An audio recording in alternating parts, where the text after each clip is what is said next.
Cara menghadapi kecemasan menjelang waktu-waktu UTBK. Siapa sih yang nggak cemas? Siapa sih yang nggak stres? Ya, aku yakin setiap orang pasti merasakan kecemasan dan stres. Tapi bagaimana caranya untuk mengurangi kecemasan dan stres itu? So, selamat datang di konten ini. Yang perlu kita sadari adalah stres itu wajar. Apalagi menjelang hari-hari UTBK kayak gini. Jadi kalau kalian masih mikir, aku stres kayaknya aku doang ya yang stres itu. Jangan pernah berpikir seperti itu. Orang yang kamu anggap paling pinter pun menjelang hari-hari UTBK itu pasti dia juga stres. Cuma yang membedakan adalah dia bisa mengelola stres kalian gitu. Jadi artinya stress management ini penting untuk kita. Jadi kalau kalian mau menghadapi sesuatu hal yang berhubungan dengan hidup dan mati kalian, ini ada beberapa tips yang mungkin akan meringankan stres kalian tadi. Yang paling pertama adalah kalian harus punya pemikiran yang positif terhadap diri kalian sendiri. Semua itu kembali ke mana? Mindset. Jadi kalau mindset kalian udah mikir kayak aku bisa, aku nggak stres, aku pasti bisa melewati ini, ya itu akan memberikan nilai-nilai yang akan membangkitkan semangat untuk diri kalian. Jadi kalau kalian udah mikirnya positif terus, ya nanti ilmu-ilmu itu akan masuk, hal-hal yang positif itu akan masuk. Berbeda dengan kalian kalau udah mikir, aduh aku stres banget, kayaknya aku nggak lolos deh. Coba kalian ngomong aja, kayak aku nggak bisa deh gitu, dibandingkan dengan kayaknya ini bisa deh gitu. Kan feel-nya udah beda. Jadi kalau kalian membawa sesuatu hal yang buruk, ya kedepannya pasti bakal buruk. Tapi kalau kita mencoba berpikir yang positif, ya semua itu pasti bakal positif juga. Jadi menurutku kalian harus berpikir positif dan percaya dengan diri kalian sendiri. Yang kedua, ini adalah hal yang kadang dilupakan sama orang-orang, yaitu adalah cukup istirahat atau istirahat yang cukup. Karena apa?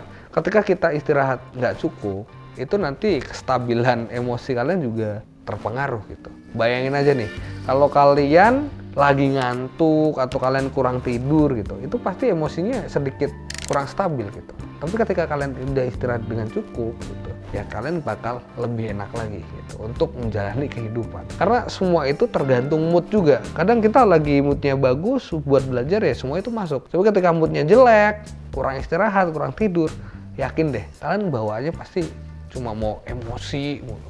Jadi nggak apa-apa, istirahat yang cukup.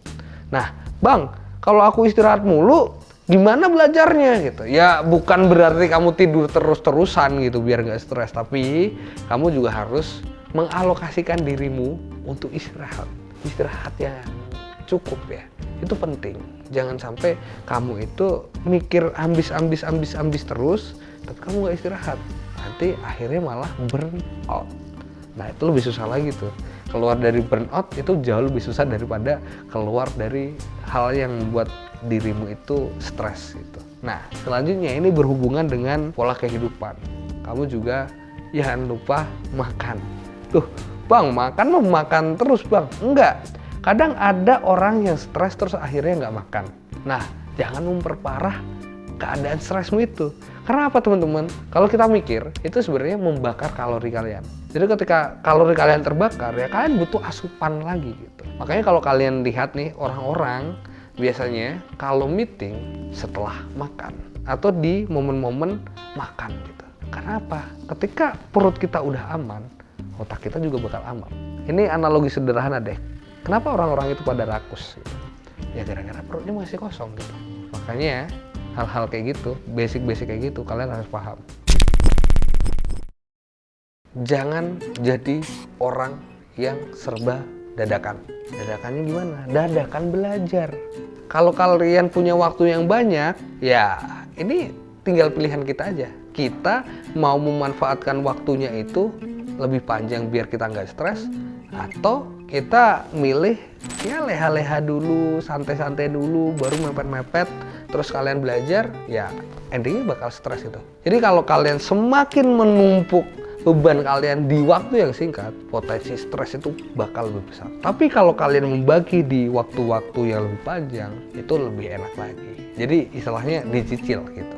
Terus selanjutnya, ini ada salah satu hukum di fisika, namanya hukum Pascal. Hukum Pascal ini menyatakan bahwa gaya itu berbanding lurus dengan tekanan.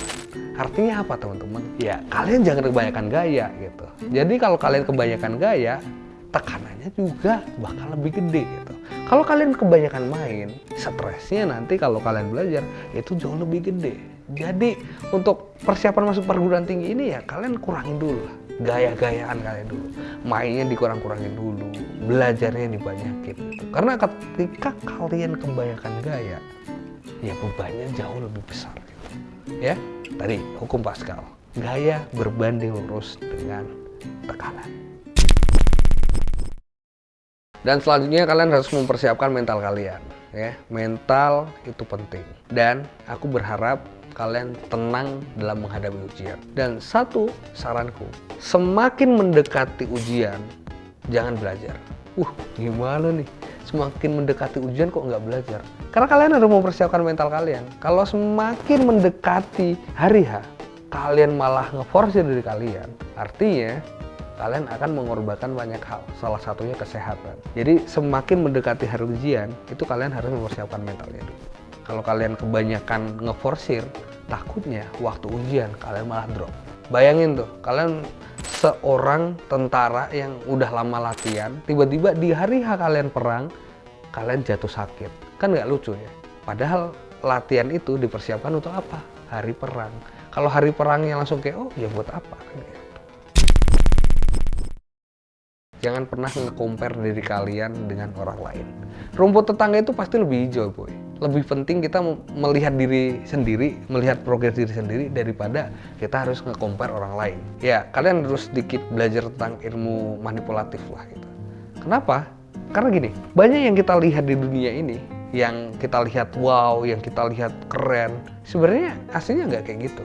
Jadi kalau saranku, jangan nge-compare diri kita dengan orang lain. Karena tadi di awal aku udah bilang, sepinter-pinternya manusia yang kalian lihat, itu juga pasti punya sisi stresnya sendiri gitu. Daripada kita nge-compare, ngabisin waktu, ya udah fokus sama dirimu sendiri. Gitu aja ya. Semoga tips and trick ini bisa meringankan beban pikiran kalian. Intinya sih, jangan pernah mikir kalau hidup kalian tuh ya udah isinya stres doang, nggak apa-apa, ditata aja satu-satu. Karena ketika kalian mikir itu menjadi sebuah beban yang besar, ya itu bakal menjadi beban yang besar. Tapi ketika sebuah masalah yang besar ini kalian pecah menjadi bagian-bagian yang kecil, itu akan jauh lebih ringan. Gitu aja, aku Danang Sadewa. Jangan lupa like, comment, share, and subscribe. Dan see you. Oke, better diem. Kalau nggak, diem aja.